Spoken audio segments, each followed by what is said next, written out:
Mi nombre es Gabriel Edgardo Yugdar y te invito a que me acompañes por este pequeño viaje a la historia de la Iglesia. Te invito a suscribirte y a ayudarme dándole un me gusta a este video. ¿Preparado para el viaje? Comencemos. Que me responda a él. Si la doctrina católica de la transubstanciación es falsa, ¿cuál es la doctrina verdadera? ¿La del luterano? ¿La del calvino? ¿La del adventista? ¿La del bautista? Porque hay distintas corrientes a partir de la Reforma respecto a qué se entiende por transubstanciación. Presencia real, presencia simbólica, presencia espiritual. ¿Cuál sería la doctrina reformada verdadera respecto a la transubstanciación? Está difícil la pregunta, ¿no? Justo, tenemos un problema. Antes que nada quiero aclarar que Horacio Justo me parece una de las personalidades del mundo católico romano de las redes sociales más brillantes y más queribles. Dentro del mundo evangélico es muy querido, muy aceptado, muy respetado, y porque le caracteriza aquello que tanto a mí me gusta a una persona, que está libre de fanatismo.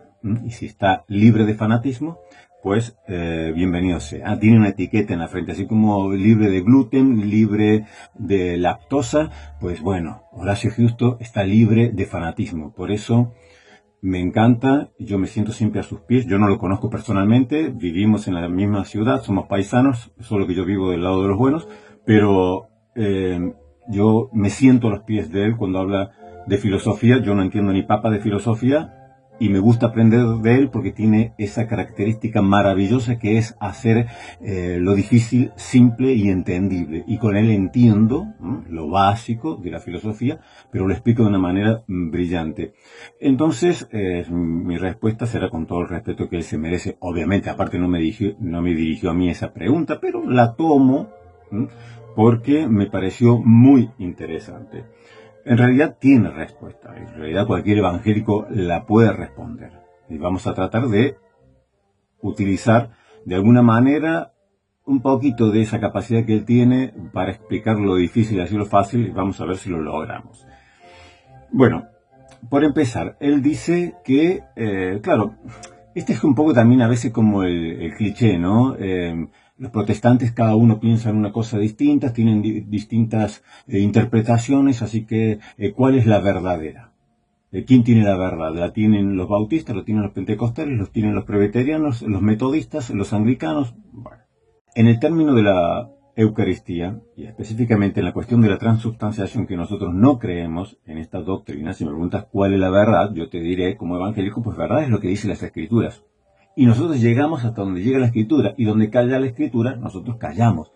Por eso los padres de la Iglesia, antes de la escolástica, le llamaban misterio. Cuando hablaban de la Eucaristía, esta acción de gracias, de partir el pan y la copa de vino, repartirla, come todo de ella, bebe todo de ella, entonces decían, estamos comiendo el cuerpo de Cristo, bebiendo la sangre de Cristo. Hasta allí iban. Viene la escolástica en ese afán de fe y razón, de tratar de explicar todo lo que concierne a la fe de una manera razonable.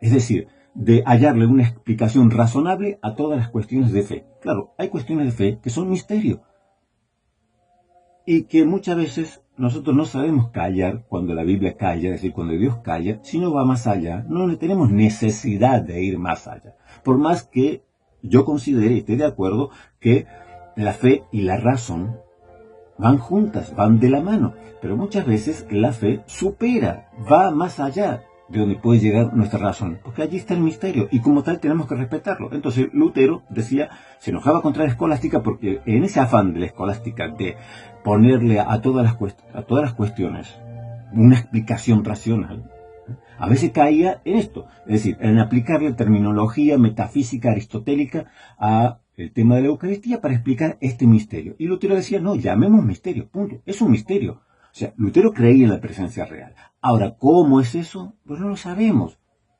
¿Cuál es la verdad? Pues la verdad es lo que nos dice las Escrituras, pero las Escrituras no nos dan mucho más detalle. Los padres de la Iglesia se limitan a llamar misterio.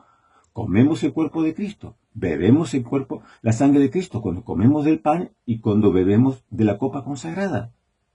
El ir más allá, bueno, ya es asunto de la escolástica, que todo lo pretendía racionalizar y explicar. Entonces, claro, tuvieron que echar mano de un lenguaje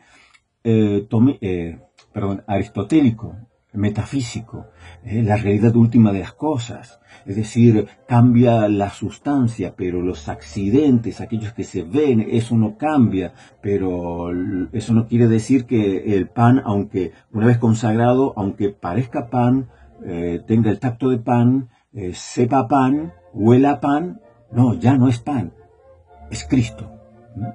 Esto lo rechazó Lutero, esto lo rechazamos nosotros los protestantes. Ahora, dentro de los protestantes, sí, hay distintas interpretaciones. Unos dirán que es simbólico, otros dirán que harán énfasis en la presencia real de Cristo allí en la Eucaristía. Yo creo verdaderamente en una presencia real de Cristo en la Eucaristía y que no es meramente un símbolo, que allí hay un misterio poderoso que hace que cuando nosotros comemos y bebemos de estos elementos consagrados, realmente sea un alimento espiritual que nos fortalezca, que nos nutre, que nos hace crecer en Cristo Jesús, pero que a la vez es tan serio el asunto que si comemos y bebemos indignamente, pues nos mata. Como dice el mismo Pablo, que muchos están enfermos y muchos duermen, y muchos han muerto, por comer y beber indignamente la copa y el pan del Señor, lo cual yo creo que es verdadero. O sea, literal, que realmente el que come indignamente está comiendo y bebiendo juicio para sí. Entonces, que no es meramente un símbolo.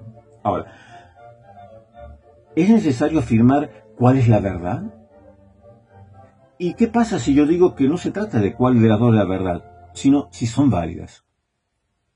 ¿Y qué pasa si yo digo que las dos posturas, pongamos, el que cree en la presencia real, como un luterano, o otros que siguen la postura de Zwinglio, que es más bien simbólica? ¿Qué pasa si yo digo que las dos son válidas? ¿Por qué tiene que ser una verdad y de esta manera, cuando yo digo que esta es verdad, estoy implicando que la otra es falsa? ¿Acaso ustedes recuerdan uno de los vídeos anteriores que yo hice acerca de la mujer de Apocalipsis? Esa interpretación.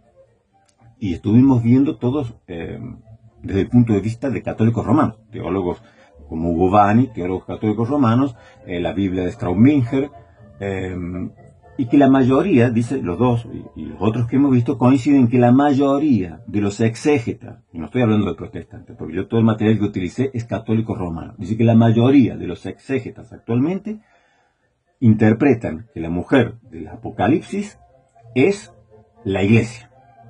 Que como interpretación secundaria puedes poner allí a María, sí, es válido, pero todos coinciden que la interpretación primaria del texto, tomando en cuenta el contexto del Apocalipsis, es la Iglesia.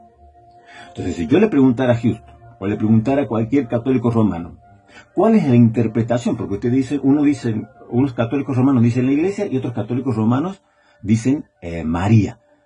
¿Cuál es la verdad? ¿Qué me tendría que responder un católico romano? Me tendría que responder, no es que una es verdad, porque si digo que esta es verdad, estoy diciendo que esta es falsa. Las dos son válidas, me va a responder, porque así lo dice el magisterio, que las dos interpretaciones, tanto como lo interpretes que es la Iglesia, como lo interpretes que es María, las dos interpretaciones son válidas. Entonces, tenemos otro caso, que tal vez la mayoría de los católicos romanos de a pie no lo conocen, pero yo ya lo mencioné en este canal, que es la disputa de Auxilis, en el siglo XVI. ¿Qué pasa? Hubo una disputa entre los jesuitas, seguidores de Luis de Molina, o a raíz de un libro que sacó Luis de Molina, que se conoce la postura del molinismo, acerca de la gracia, la libertad y el libre albedrío. ¿Cómo funcionan estas tres cosas? La gracia de Dios, la libertad y el libre albedrío. Pues se enfrentaron a los jesuitas una posición contraria, que era la de los dominicos, de la línea de Báñez, llamado de Domingo Báñez, los bañesianos, porque si digo bañistas suena raro, bañesianos diremos. Entonces estaban los jesuitas contra los dominicos, seguidores de, en este punto, de Báñez. Se atacaban a matar, se llamaban herejes, recurrieron hasta el rey para que el rey interviniera, para que fueran castigados, para que fueran sancionados la otra postura. O sea, se bombardeaban con todo, se llamaban mutuamente herejes. Pero fue una guerra furibunda entre jesuitas y dominicos. El Papa interviene, no logra solucionarlo. Entonces muere este Papa, viene otro y vamos a ver qué pasa. Dice, esto lo voy a tomar del libro Historia de la Iglesia de Ludwig Harling de la Biblioteca Herder, que es un libro de historia de un catedrático católico romano. En la página 354 dice, la polémica sobre la gracia.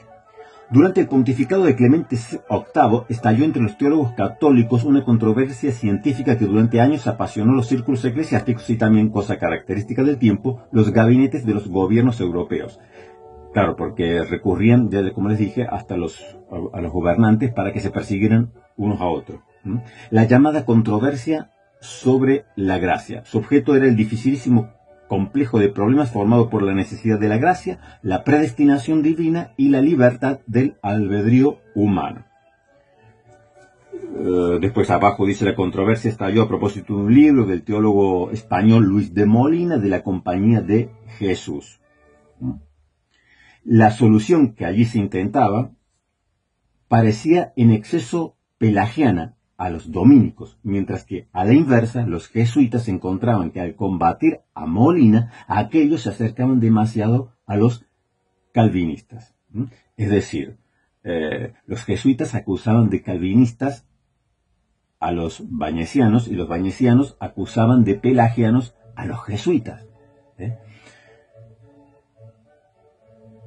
Este Papa, Clemente VIII, no pudo solucionar, no le encontró la vuelta al problema. Dice, fue su sucesor, Paulo V, quien obró de acuerdo con los consejos Belarmino, disolvió la congregación de cardenales que se había reunido para tratar de solucionar esto, y prohibió que ninguno de los partidos acusara al otro de herejía. Por lo demás, en las escuelas podían exponerse ambos sistemas, mientras el magisterio de la Iglesia no adoptara una decisión. La controversia terminó así, sin llegar a un resultado. Pero eso no quiere decir que fuera infructuosa, incluso prescindiendo de los estímulos que aportó la teología científica. Por medio de un impresionante ejemplo se había demostrado que la coexistencia de sistemas de interpretación divergentes no significa necesariamente un peligro para el dogma. Tales discrepancias no son deseables, es cierto, más valdría la plena verdad que las más sutiles hipótesis. Pero dado que todo conocimiento humano, y por tanto también el teológico, es siempre incompleto e imperfecto, resulta muy conveniente conocer los límites que separan de la especulación humana las verdades seguras de la fe. De este modo la teología obtiene aquella libertad de trabajo que como ciencia necesita. ¿Qué pasó? Que ninguno de los dos papas, ni aquella reunión de cardenales que estuvo trabajando sobre el tema, pudo llegar a una conclusión. ¿Quién tenía razón? ¿Los jesuitas seguidores de Luis de Molina o los dominicos seguidores de Báñez? El magisterio de la Iglesia, encabezado por el Papa, determinó, primero, prohibir que se llamaran mutuamente herejes, porque les dije que estas guerras que solía haber entre las distintas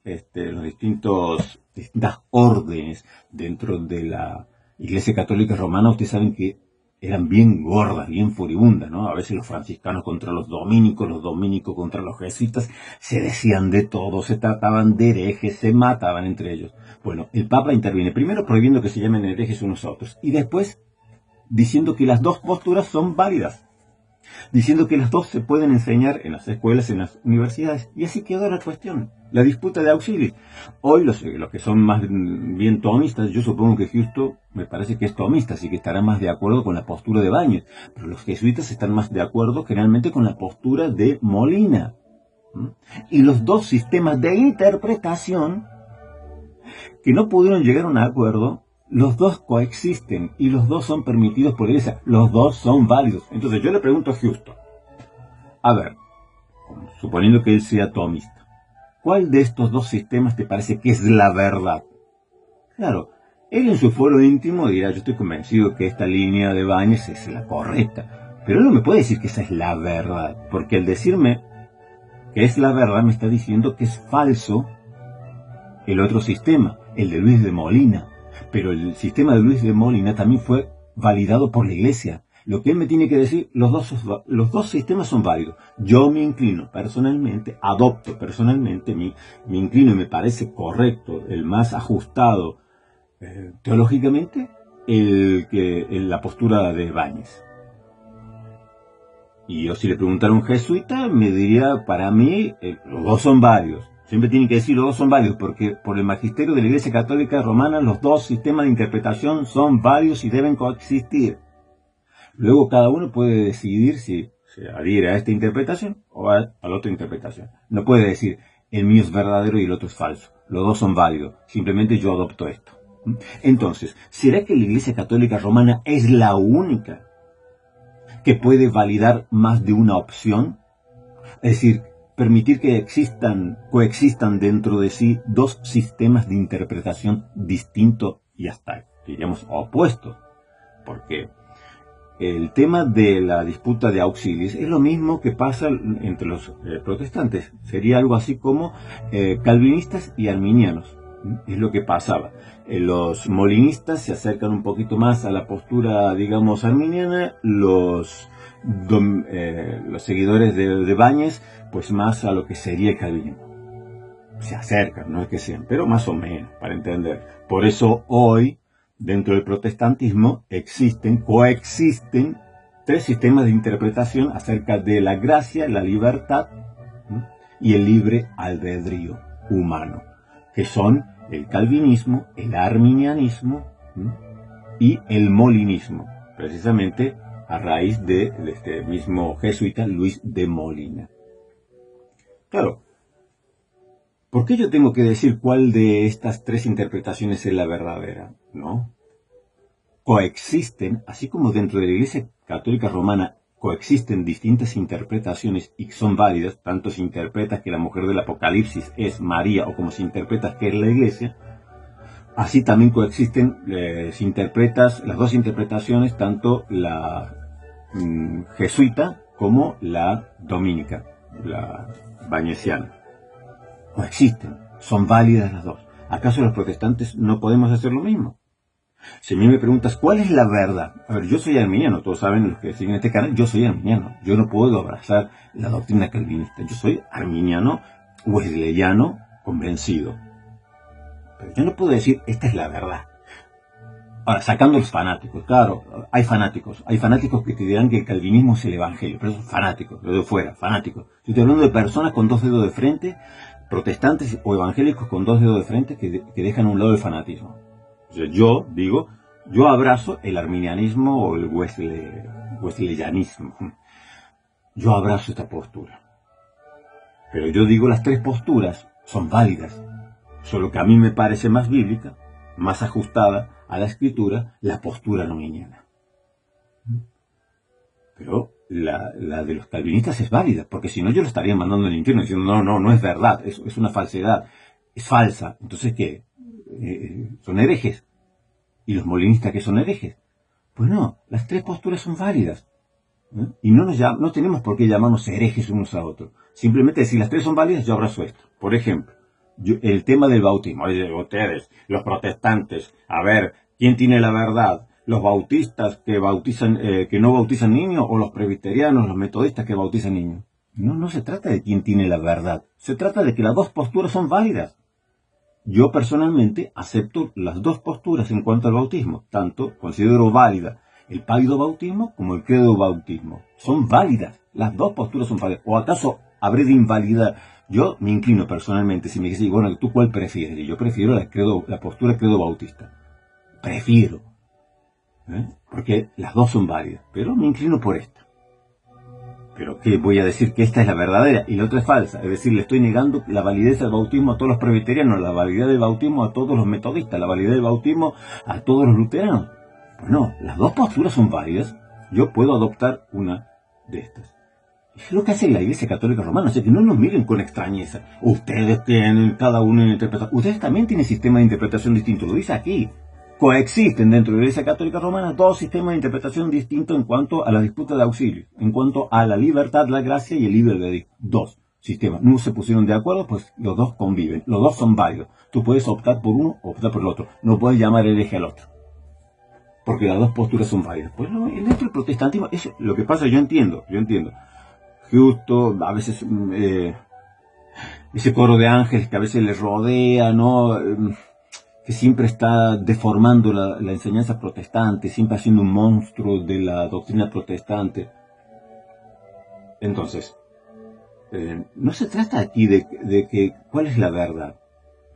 El calvinismo, el arminianismo y el molinismo coexisten como sistema de interpretación dentro del protestantismo y los tres son válidos. Los tres son válidos. Si uno te dice que este es el verdadero y los demás son falsos, es un fanático. Es un fanático, no es la postura correcta de un verdadero evangélico, un verdadero protestante. Él va a decir, yo abrazo la postura calvinista, o yo abrazo la postura arminiana, o yo abrazo la postura molinista, o te dirá, yo abrazo la postura luterana. Pero son sistemas de interpretación que coexisten. Entonces, ¿cuál es la verdad? En cuanto a la Eucaristía pasa exactamente lo mismo. En cuanto a la Santa Cena, unos protestantes creen o creemos en la presencia real, otros creen en el simbolismo. Entonces él pregunta, ¿y cuál es la verdad? Porque cada uno piensa distinto. Bueno, ustedes también tienen cosas en las cuales piensan distinto. ¿Cuál es la verdad? ¿Los tomistas bañesianos o los jesuitas molinistas? ¿Quién tiene la verdad? No me puedes decir que uno tiene la verdad porque estarías diciendo que el otro es falso, y eso te lo prohíbe la Iglesia Católica Romana porque dice que los dos sistemas tienen que coexistir y que los dos son válidos. Tú me tienes que decir, los dos son válidos, yo me inclino por este. Pues yo en este caso te respondo lo mismo. ¿Cuál postura verdadera es de la Eucaristía? La postura de la presencia real o del simbolismo son válidos mientras no contradigan la Escritura. Esa es la regla. Mientras no contradigan la Escritura, y ninguna de las dos contradice la Escritura, porque la Escritura no da mucho más detalle de esto, hoc estem corpus meu, ¿no? Accipitet manducat, hoc estem corpus meu. Hoc est corpus meu, decía Lutero, golpeaba la mesa, ¿no? Esto es mi cuerpo. Bueno, pero más allá no va. No hay más explicación que esta. Uno lo pueden interpretar simbólicamente y otro lo pueden explicar de una manera más real. Dos sistemas de interpretación que coexisten, o tres, que pudiera haber en el protestantismo. Los tres son válidos. Yo no tengo por qué decir este es verdadero. Los tres son válidos. ¿O acaso a ustedes no les pasa lo mismo? En ciertas doctrinas y en ciertas enseñanzas. O solamente la Iglesia Católica Romana tiene el derecho de decir, tenemos más de una postura válida, o más de una interpretación, o más de un sistema interpretativo válido, que pueden coexistir libremente y no podemos llamar hereje al que piensa distinto de nosotros. Pues nosotros hacemos lo mismo.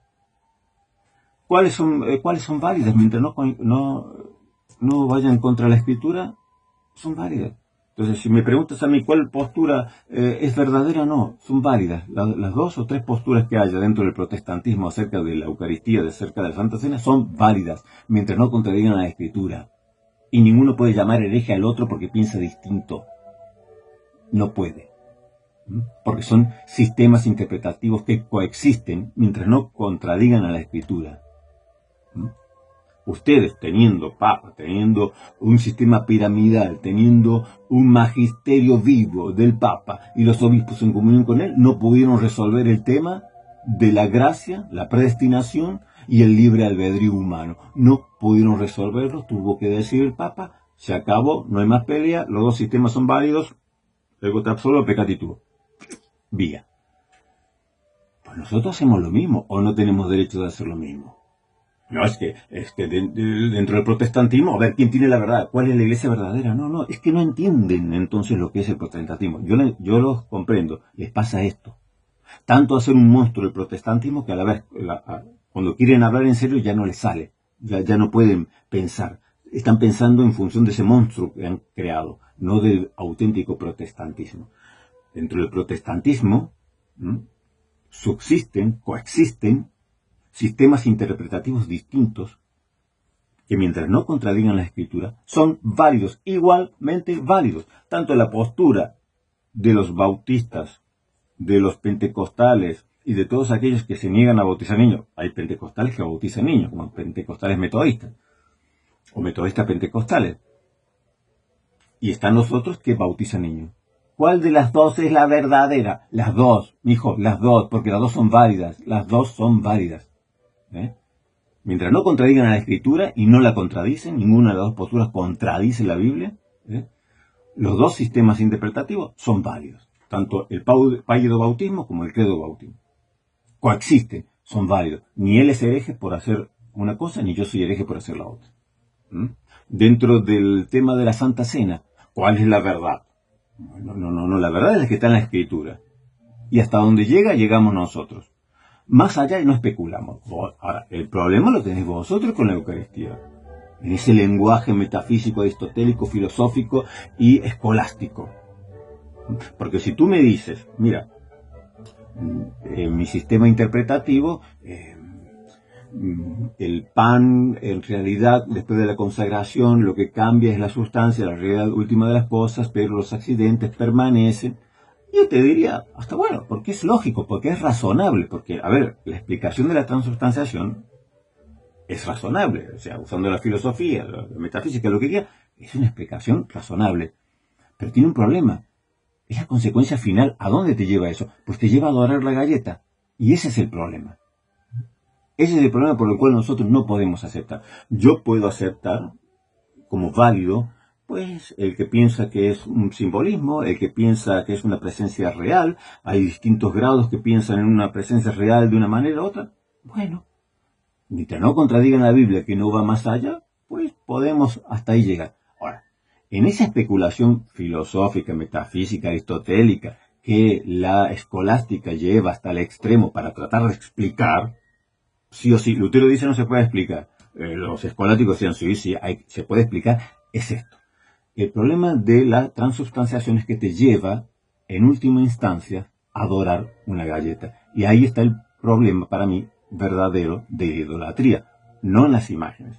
Porque la imagen me dice, mira, esto es un vaso, pero claro, esto representa en realidad. Yo cuando, por ejemplo, San Baso, ¿no? San Baso era un santo que vivía, no sé, allí en el siglo XIII, San Baso. Bueno, entonces yo hago una imagen de San Baso y yo me postro y le rindo un culto de Dulía, pero claro, en realidad esto es una figura, yo no lo estoy direccionando, digamos, mi culto a esta imagen, a este yeso, a este plástico, a esta madera, sino a lo que esto representa, sino al verdadero. Esto es solo un medio para el culto. Claro, pero en la Eucaristía no es así. Una imagen de la Virgen, una imagen de un santo, ellos me dicen, bueno, es que nosotros no le estamos rindiendo culto al yeso, a la madera, sino a lo que representa, a la verdadera persona que está detrás de eso, o que eso representa, pero no va dirigido a la madera, no va dirigido al yeso, sino a la persona. Eso es solamente una figura representativa. Pero en el caso de la Eucaristía no es así. La galleta se convierte en Dios. Y ese es el problema. La galleta, la hostia, se convierte en Dios y me dicen, tienes que postrarte ante ella y adorarla. No que es la hostia consagrada representa a Cristo. No, es Cristo. Es Dios. La galleta ahora consagrada es Dios. No se te caiga al suelo una miga porque estás tirando un pedazo de Dios al suelo. No lo vayas a pisar porque ya te pisaste a Dios. O sea, póstrate y adora a esa galleta. Y ahí para mí está el peligro de la verdadera idolatría. No tanto en el problema de las imágenes, que son excesos. La Iglesia Católica Romana condena, obviamente, porque condena la idolatría, condena que se adora a otro Dios. Entonces te dirán, bueno, pero nosotros no estamos rindiéndole culto a otro Dios, estamos rindiéndole culto de la latría. Bueno, después viene toda esta confusión de la latría, de la adulía, de la hiperdulía, que el católico de a pie se hace un lío que ni ellos se entienden. Pero bueno, está bien, yo entiendo, esto es solo una representación, pero en realidad no es que le estés adorando y rindiendo culto a esto, a la materia, sino a aquello trascendente que está detrás. Bien, fantástico. Pero en el tema de la Eucaristía, no. La galleta es Cristo. Una vez consagrada, es Dios. Es en cuerpo, alma, divinidad, huesos, sangre, todo, carne, todo está allí. Es Dios. Y tienes que postrarte y adorar. Y esto es como cuando Israel hace un becerro allí y hace un becerro, claro, pero no le llama Amon-Ra, Anubis. Dice, este es el Dios que nos sacó de Egipto. Sino que dice, no, este es Jehová. Este es Jehová, el que nos sacó de Egipto. O sea, el nombre correcto, pero la forma, la figura. Pero este es Jehová que nos sacó de Egipto. O sea, no estaban poniendo otro Dios, no estaban usando otro nombre, no estaban diciendo, no, esto fue Amon-Ra, Dios del sol, no sé qué, que nos sacó de Egipto, o el Dios Anubis que nos sacó de Egipto. No, no, es Jehová. Este becerro es Jehová que nos sacó de Egipto, el Dios verdadero, el único Dios verdadero. Sin embargo, Dios, obviamente, los castigó por eso. Entonces, cuando consagran la hostia, te dicen, no, no, esta galleta, esta hostia, ahora es Dios. Es Cristo. No es que tú cuando adoras a esta hostia, bueno, en realidad esto solamente representa, es un símbolo, pero tú la adoración se la estás dirigiendo a Cristo que se ha sentado a la diestra del Padre. No, no. Allí, eso es Dios, eso es Cristo.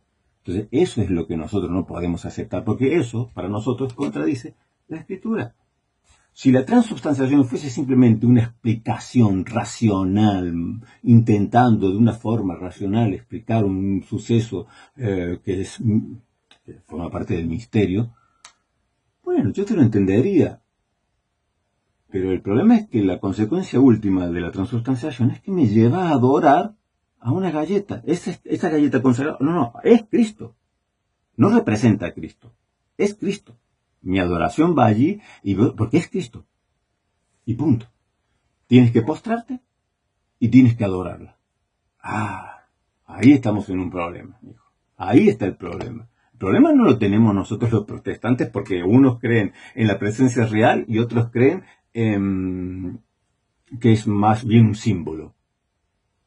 O algún estado intermedio de alguno que piense, no, realmente una presencia real, pero siempre es misterio. Y siempre te lo va a decir, al fin y al cabo es un misterio, no tratamos de explicarlo. Lutero y los luteranos te dirán ni transubstanciación ni consubstanciación. El pan sigue siendo pan, el vino sigue siendo vino, pero tú comes el cuerpo de Cristo y la sangre y bebes la sangre de Cristo. ¿Cómo? Es un misterio.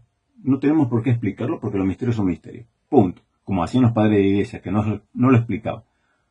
Nunca creyeron en la transubstanciación los padres de la iglesia, no hay testimonio de que adoraban el pan. Sacaban la galletita y lo sacaban en procesión y ahí lo ponían en el Santísimo y lo llevaban de paseo y le rendían culto y se postraban ante ellos.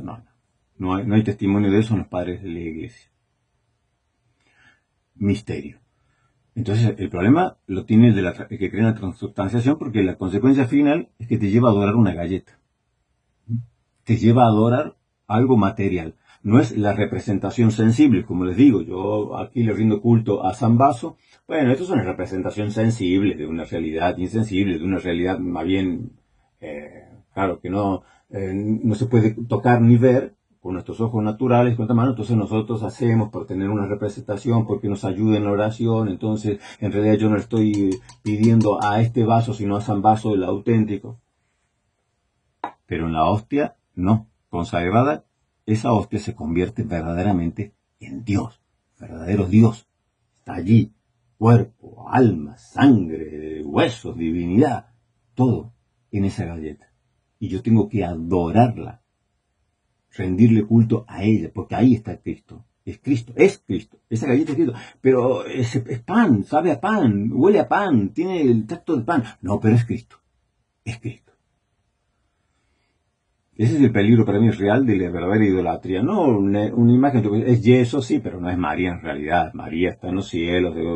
Esto es madera, sí, un crucifijo. Bueno, pero sabemos que no es que este sea Cristo, pero es un símbolo, representa a Cristo mediante él, nosotros, bueno, toda la explicación que quiera. El problema es que cuando te ponen la hostia consagrada te dicen, no, es Dios. Es Dios. Por eso los tridentinistas, no la toques con la mano, se arrodillan, no la recibas de pie, que no te la den en la mano, que te la den en la boca, porque es Cristo, es Dios, verdaderamente. Entonces, la explicación es muy sencilla de la pregunta de Justo. Yo la hice un poco más larga para meter un poco más de tema, ya que aprovechamos la ocasión, pero la respuesta es sencilla. Ustedes tienen distintos sistemas de interpretación que coexisten dentro de la Iglesia Católica Romana y son considerados como válidos. Hemos visto el tema de la interpretación, hay un montón, pero el tema de la interpretación de la mujer del Apocalipsis. Las dos interpretaciones son válidas y las dos son permitidas por la Iglesia y ninguno puede llamar a hereje al otro porque piensa o enseña una cosa distinta. Ya hemos visto que, por ejemplo, Hugo Bani dice que es la iglesia en primer lugar, que también se puede aplicar a María. Straubinger dice que no puede ser María porque los dolores de parto no se pueden aplicar a María. Entonces, esa la mujer del Apocalipsis es la iglesia. Y él dice que también dice que muchos otros comentaristas, intérpretes, piensan lo mismo. Hugo Bani dice que la mayoría de los comentaristas, de los exégetas actuales, dicen que es la iglesia, pero los dos sistemas interpretativos coexisten y son válidos. En el caso de la disputa de Auxilis, hemos visto que los dos sistemas interpretativos coexisten y son varios, y ninguno puede llamar a hereje al otro. Entonces no nos miren a nosotros como diciendo, es que ustedes, unos son arminianos, otros son calvinistas, ustedes también. Unos son bañesianos y otros son molinistas, por así decirlo. Y no pueden llamarse herejes, por más que no estén de acuerdo.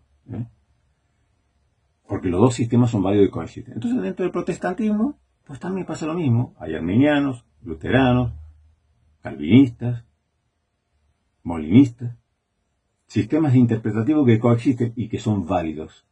Yo no tengo por qué decir, esta es la verdad, y entonces decir que los demás son mentirosos. Entonces, ¿cuál de ustedes tiene la verdad? Pues no es que tenemos la verdad. Estamos en la verdad porque todos estos sistemas interpretativos son válidos, porque no contradicen la escritura, y punto, son válidos. Y el sistema interpretativo de la Eucaristía o de la Santa Cena para nosotros es igualmente válido. Unos creen que es un simbolismo y otros creen en la presencia real. Punto. Los dos sistemas interpretativos coexisten y son válidos. ¿Quién tiene la verdad? No, estamos en la verdad, porque los dos sistemas interpretativos pueden coexistir, así como en vuestra Iglesia Católica Romana coexisten y admiten más de un sistema interpretativo.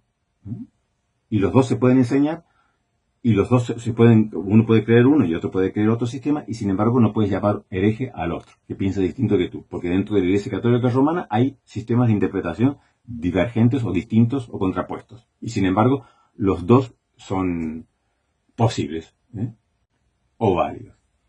Bueno, estimados, espero que haya quedado clara la cuestión. Es decir, no es una pregunta que nosotros nos pongan en un apuro. No podemos responder esta pregunta, sí se puede responder porque en realidad es muy sencilla. Son distintos sistemas interpretativos que coexisten en el protestantismo, así como en el catolicismo romano coexisten distintos sistemas interpretativos, y se les dice que son válidos, pues nosotros también le decimos que son válidos. Uno tiene la postura de la presencia real, otro simbólica. Coexisten desde el protestantismo, los dos son válidos porque ninguno contradice las escrituras. El problema lo tiene el católico romano con su transustanciación, porque la consecuencia final de la transustanciación es que termines de rodillas delante de una galleta, que huele a pan, que sabe a pan, que tiene la textura de pan, pero te dicen que es Dios, te dicen que es Cristo y que tienes que adorarla. Y eso para nosotros, por más que me diga, pero estamos diciendo que es el Dios verdadero. Sí, también decían en el becerro que era el Dios verdadero, que era Jehová, que era el que lo había sacado de Egipto. Estaban tratando de honrar a Dios con una figura, pero no es otro Dios, es Dios, el único Dios verdadero. No estamos creyendo en otro Dios, estamos creyendo en el Dios verdadero, y esta es la figura que hacemos para honrarlo. Pues fuego cayó y la ira de Dios se derramó sobre ellos. Entonces, el problema lo tienen los que terminan adorando un pedazo de pan, cosa que no hacían los padres de la iglesia, ni la iglesia primitiva. Que el Señor los bendiga. Nos reencontramos en el próximo viaje por la historia de la iglesia. Esto ha sido todo. Muchas gracias por acompañarme en este viaje. No te olvides de suscribirte al canal para poder reencontrarnos próximamente.